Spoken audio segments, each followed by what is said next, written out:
Hello students, आज मैं maths का एक इम्पॉर्टेंट टॉपिक लाई हूँ जो एग्ज़ाम में आपको पक्का ही आएगा, इसलिए पूरा वीडियो ज़रूर देखें। Sine 60 degree cos 30 degree plus sine 30 degree और कोस 60 डिग्री, इसे इवैल्यूएट करना है। हम जानते हैं कि साइन 60 डिग्री की वैल्यू क्या होती है, √3/2, और कोस 30 डिग्री की भी √3/2। इनकी वैल्यू रख ली हमने। अब साइन 30 की 1/2 मल्टीप्लाई कोस 60 की भी 1/2। √3 मल्टीप्लाई √3, 3/4, 2 to the 4 प्लस 1/4। अब दोनों को प्लस किया, 4 इसका एलसीएम आ गया, 3 + 1 दिस इज़ 4/4। 4 को 4 से काटा, 1 आंसर। तो ये क्वेश्चन कंप्लीट हो गया। अब हमारा नेक्स्ट क्वेश्चन है 2tan की 245 plus cos 230 minus sine 260 degree. 2tan 245, tan 45 की वैल्यू जो होती है 1 होती है, 1 का स्क्वायर। cos 30 की वैल्यू होती है √3/2, इसका स्क्वायर, माइनस साइन 60 की वैल्यू √3/2 का स्क्वायर। जैसे ही हमें पता चला √3 का स्क्वायर, ये 3/4 और ये भी 3/4, एक माइनस एक प्लस से दोनों कट गए हैं। अब आपके पास 2 आया, यही इसका आंसर है। अब नेक्स्ट क्वेश्चन है cos 45 अपॉन में sec 30 plus cos sec 30। cos 45 की वैल्यू 1/√2 और sec 30 की value 2/√3 and plus cos sec 30 यानी 2। अब इसका हम नीचे वाले पार्ट का एलसीएम लेंगे, √3 का, √3 से 2 + 2 √3 हो जाएगा। अब उसके बाद हम ऊपर वाला जो हमारा 1/√3 है, इससे हम 1/√2 है, इसे इंटरचेंज करेंगे तो √3/2 + 2 √3 हो जाएगा। अब इसके बाद हमें क्या करना है, √3 ऊपर आ जाएगा, नीचे 2 √2 से मल्टीप्लाई हो गया, प्लस 2 √6। हम चाहे तो इसे कॉमन भी निकाल सकते हैं, √3 में 2 कॉमन आ गया, √2 + √6 answer. And last next question है हमारा, in triangle PQR right angle at the Q PR + QR = 25 and PQ = 5 centimetre, determine the value of the sine P cos P and tan P। हमें इन सब की value निकालनी है। हमें PQ तथा 5 centimetre दिया गया है और QR और PR का 25 - x, ये हमने लेट किया कि QR x है और PR 25 - x, क्योंकि उन दोनों का प्लस करके 25 सेंटीमीटर था, इस वजह से। We know that the Pythagoras formula PR यानी लंबी लाइन का स्क्वायर इक्वल है 2 छोटी लाइन का स्क्वायर यानी PQ का स्क्वायर प्लस QR का स्क्वायर। जैसे ही हम इसे 25 - x का स्क्वायर लिखते हैं तो उसके बाद PQ का स्क्वायर 5 की 2 और प्लस यानी यहाँ पर x की 2।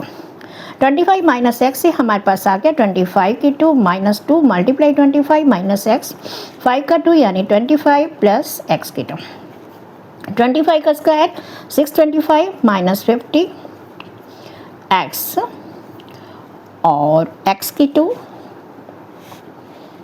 और प्लस x की 2, यानी यहाँ पर हमारा x की 2 भी था, वो हमारा रह गया था।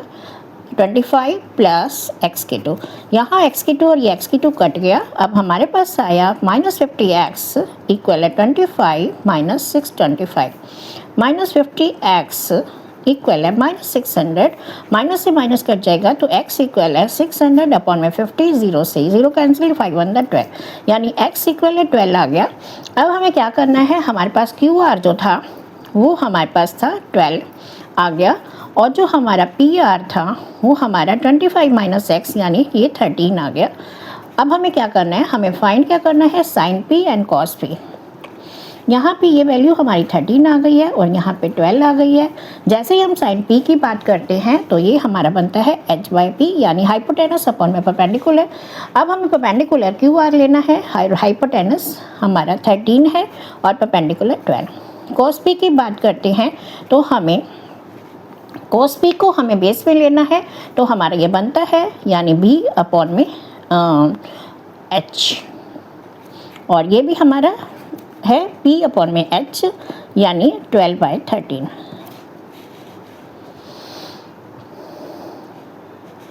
और हमारा साइन cos P बनता है B/H, तो इसमें B हमारा क्या है, 5 है, तो 5/13। अब हमें tan p की बात कर रहे हैं तो tan p जो है वो हमारा क्या आएगा, p बाई बी यानी परपेंडिकुलर अपॉन में बेस। हमारे परपेंडिकुलर जो हमारा QR है, इसलिए QR की वैल्यू 12 है और इसकी 5। तो इस तरह से हमारा आंसर क्या आ गया, sin p की 12/13 एंड cos p की 5/13 और tan p की 12/5। नेक्स्ट क्वेश्चन है, if the cot theta 7/8 evaluate the 1 plus sine theta 1 minus sine theta upon में 1 plus cos theta 1 minus cos theta. अगर हम यहाँ पे 7/8 लिखते हैं cot थीटा तो हमें ये पता है कि ये b बाई पी होता है, b बाई पी यानी बेस अपॉन में परपेंडिकुलर। तो cot थीटा की जो वैल्यू है वो है हमारे पास 7/8 यानी बेस अपॉन में परपेंडिकुलर। पाइथागोरस के अनुसार हमारा हाइपोटेनस का स्क्वायर इक्वल है बेस का स्क्वायर प्लस परपेंडिकुलर का स्क्वायर।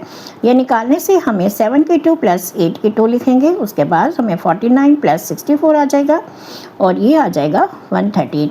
हाइपोटेनस का स्क्वायर आ गया, लेकिन हमें हाइपोटेनस चाहिए तो वो है 113।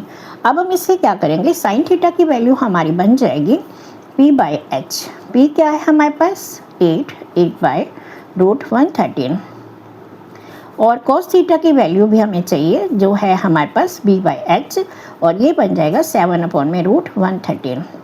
तो इस तरह से हमें वैल्यूएट करते हुए इस वाली सिचुएशन में रख देना 1 प्लस 8 बाई रूट 113 और इसके साथ 1 माइनस 8 बाई रूट 113। ये दो पार्ट हो गए। इसी तरह से नीचे भी हमें ये वैल्यू रख देनी है 1 plus 7 by root 113 and 1 minus 7 by root 113।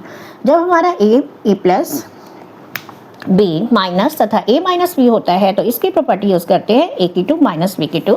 तो हमारे पास आ जाएगा a माइनस 1/13 यानी इसकी भी 2 है और इसकी भी, तथा इसके साथ 1 माइनस 1 की स्क्वायर और 7 बाई रूट 13 का स्क्वायर। ये लेने के बाद हमें ये दिखता है कि यहाँ पे ये बन जाएगा 1 माइनस 64 बाई 113 और इसके बाद इसका बन जाएगा 1 माइनस 49 बाय 113। जब हम इसे इवैल्यूएट करते हैं तो ऊपर वाले पार्ट में 113 माइनस 64 अपॉन में 113 तथा नीचे वाले पार्ट में हमारे पास आएगा 113 माइनस 49। ये करने के बाद हमारे पास आ जाएगा ऊपर 64, जहाँ 64 है वो 49 बाय 113 मल्टीप्लाई 113 बाय 64। इसको काटने के बाद हमारे पास ये वैल्यूएट करते हुए 49 बाय 64 आ गया। इन सब का फर्स्ट का पार्ट है, लेकिन सेकंड पार्ट है हमारा cot 2 थीटा। cot 2 थीटा हमें जो cot थीटा दिया गया था वो 7/8 था, इसी का स्क्वायर करेंगे तो cot 2 बन जाएगा, cot 2 थीटा बन जाएगा और वो भी बन जाएगा 49 बाय 64। अब नेक्स्ट क्वेश्चन है हमारा sec theta 13/12 calculate the other trigonometric ratio sec theta 13/12 यानी हाइपोटेनस अपॉन में बेस।